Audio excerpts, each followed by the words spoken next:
You think fire burns because it's hot. That answer feels complete until you realize it explains nothing. Fire doesn't know what pain is. It doesn't know you exist. And yet in seconds, it can tear your body apart. Why? Because fire isn't a thing. It's a rule of the universe in motion. And once you understand that rule, the way you see reality will never be the same again. Most of us grow up thinking of fire as a thing, something you can point at. Name fear and blame. We talk about fire as if it were an object like a rock or a knife, something that exists on its own and then reaches out to hurt us. But this is the first illusion Feynman would want to destroy, because fire is not a thing at all. It has no fixed shape, no permanent substance, no independent existence. Fire is an event. It is a process that only exists while change is happening. The moment that change stops, the fire vanishes completely, leaving nothing behind except rearranged matter. To understand this, imagine trying to hold a flame in your hand the way you hold a stone. You can't, because there is nothing stable there to hold. A flame is simply a region of space where atoms are undergoing a rapid chemical reaction. Fuel molecules, usually made of carbon and hydrogen, collide with oxygen molecules from the air. Under the right conditions, those molecules break apart and recombine into new ones, carbon dioxide, water vapor, and other byproducts. In the act of rearranging themselves into more stable combinations, they release energy. That release of energy is what your eyes see as light and what your skin feels as heat. This is where the misunderstanding begins. When we say fire burns, it sounds as if fire itself is doing the burning, as if it were an agent with intent. But nothing could be further from the truth. Fire is simply the visible sign that atoms are obeying the rules of chemistry and physics. There is no burning substance inside the flame. There is no fiery material flowing into your skin. There is only matter changing its form and energy moving from one place to another. What makes this idea so unsettling is that fire has no identity beyond the reaction itself. If you remove the oxygen, the fire disappears instantly. If you remove the fuel, it disappears just as fast. Unlike a solid object which can sit quietly and still exist, fire cannot pause. It must either continue reacting or cease to exist altogether. Fire is change frozen into visibility for just a moment. Feynman loved pointing out that nature doesn't care about the names we give things. Calling fire hot or dangerous doesn't explain anything. Those are descriptions of our experience, not descriptions of reality. In reality, what's happening is far simpler and far stranger. Atoms are rearranging themselves because they prefer lower energy configurations, not because they want to burn anything. The universe is constantly seeking balance, and fire is one of the fastest ways it achieves it.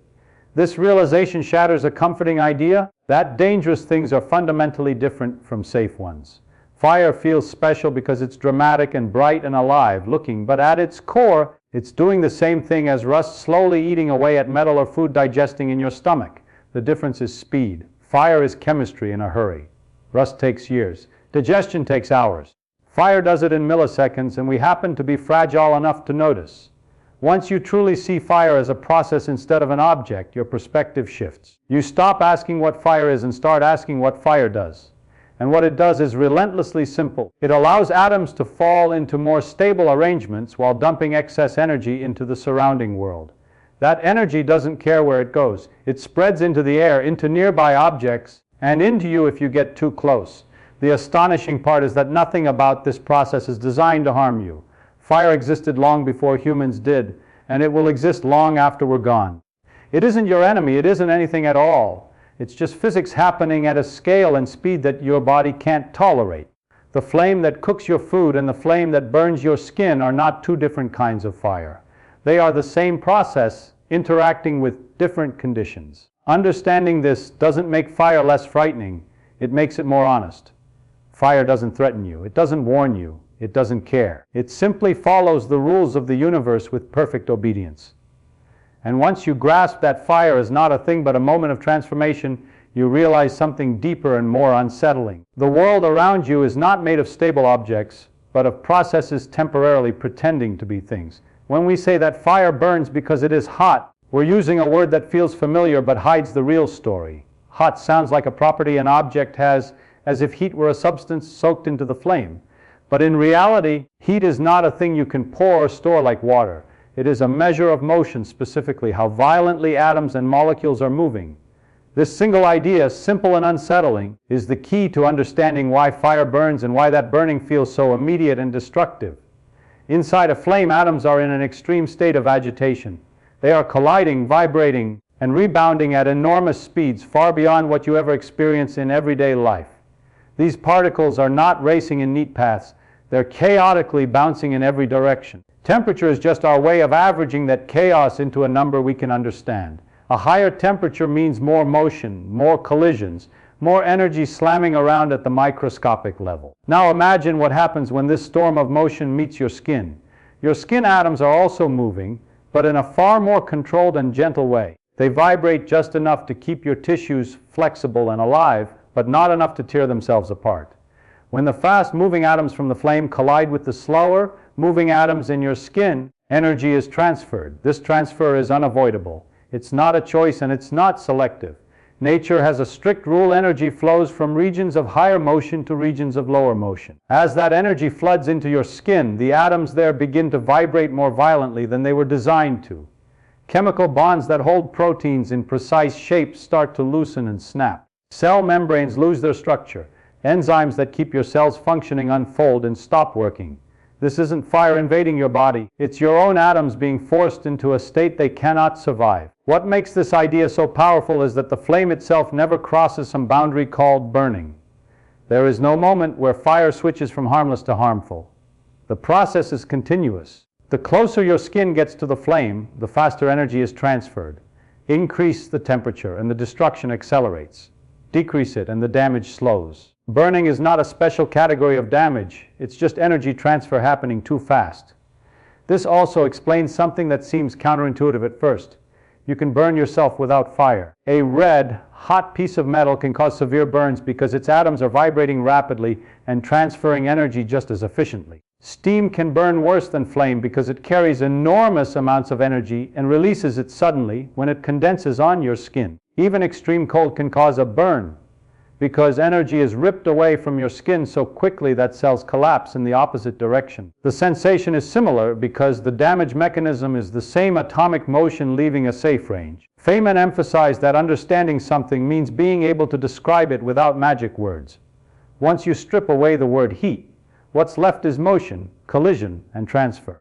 Your pain is not caused by fire as an object, but by the speed at which energy is being dumped into your body. Pain is your nervous system screaming that the microscopic order keeping you alive is being destroyed faster than it can be repaired.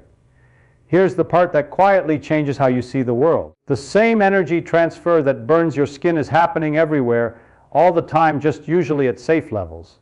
When you hold a warm cup of tea, energy flows gently into your hands. When sunlight touches your face, energy trickles in from the sun, atom by atom. Fire is simply what happens when that flow becomes overwhelming. Once you understand that burning is about energy transfer, the flame loses its mystery but gains something deeper: clarity. Fire isn't cruel or violent, it's efficient. It moves energy rapidly and without compromise. And your body, remarkable as it is, has limits. Cross those limits and the universe doesn't hesitate. It never does. One of the most surprising realizations, once you start thinking the way Feynman encouraged, is that pain is not something that exists out in the world waiting to be delivered by fire. Pain is not hidden inside the flame, and it is not a property of heat itself. Pain exists only inside you. It is a message, a warning signal generated by a living system that is desperately trying to preserve its own structure. Fire doesn't hurt you, your nervous system does, and it does so for a very specific reason. Your body is an extraordinarily delicate arrangement of matter. At the microscopic level, everything that makes you depends on molecules holding precise shapes and positions. Proteins must be folded just right. Cell membranes must remain intact. Electrical signals must flow along nerves in carefully controlled patterns. As long as this order is maintained, you feel normal. The moment that order is threatened, your body reacts. When energy from a flame rushes into your skin, the first thing to fail is not your consciousness, but your molecular organization. Proteins begin to lose their shape, cell walls weaken, and chemical reactions that normally run smoothly start to break down. Specialized nerve endings in your skin are designed to detect exactly this kind of disruption. They don't know what fire is. They don't know what heat is. All they detect is damage or the threat of damage. When that threshold is crossed, they send rapid electrical signals to your brain. Your brain interprets those signals as pain. This distinction matters because it reveals something deeply unintuitive. Pain is not an accurate picture of reality. It is a survival tool. Pain exaggerates. It demands attention. It feels urgent because it needs to stop you from continuing whatever interaction is causing damage. From an evolutionary standpoint, pain doesn't exist to explain the universe. It exists to keep you alive. That's why pain feels so immediate and personal, even though the process causing it is completely impersonal. The flame doesn't know you're there. The atoms in the fire don't speed up when they touch you. They don't aim, they don't decide. They simply collide, transfer energy, and move on. The drama of pain happens entirely inside your nervous system. This also explains something strange, but important. Pain does not always match damage. A quick touch to a hot surface can feel intensely painful yet leave little injury, while severe burns can sometimes feel dull or even painless at first. In extreme cases, nerve endings are destroyed so quickly that they can no longer send signals at all. The pain fades not because the damage stopped, but because the messenger was silenced. Fire didn't change, your biology did. Feynman often pointed out that nature doesn't arrange itself around human experiences. Pain feels central because it dominates your awareness, but it is a late addition to the story. The universe was operating for billions of years before anything capable of pain existed.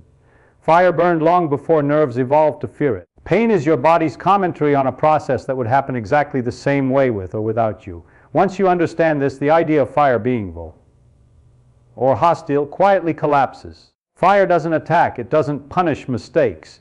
It doesn't care whether the object it's interacting with is wood, metal, or flesh. The same energy transfer that gently warms your hands becomes agonizing only when it crosses the narrow boundaries your biology can tolerate. What's truly humbling is realizing that pain is evidence of intelligence, not cruelty.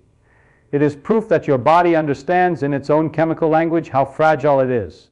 Pain is the cost of being complex. A rock doesn't feel pain when heated because it has no organization to protect. You do. So when fire hurts, what you are really experiencing is your nervous system sounding an alarm as the fine structure that keeps you alive begins to unravel. The flame didn't add suffering to the universe. It simply followed the rules. The suffering came from the fact that you are a living system trying, for as long as possible, to remain one. That realization doesn't make pain disappear, but it reframes it. Pain is not a feature of fire. It is a feature of life, and understanding that changes how you see both. The most unsettling part of Feynman's way of thinking is realizing that fire is not governed by special rules reserved for danger or destruction. There is no separate set of laws for things that hurt us and things that help us. The same physics that warms your hands on a cold night, that lights the stars, and that allows life to exist is the physics that burns your skin without hesitation. Fire feels unique only because it makes those laws visible in a dramatic and unforgiving way. At the heart of it all is a simple principle: energy moves.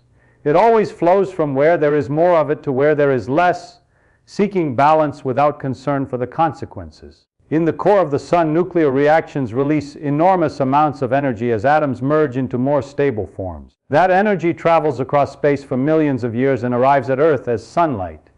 When it touches your skin, it gently warms you, fuels photosynthesis, and sustains nearly every living system on the planet.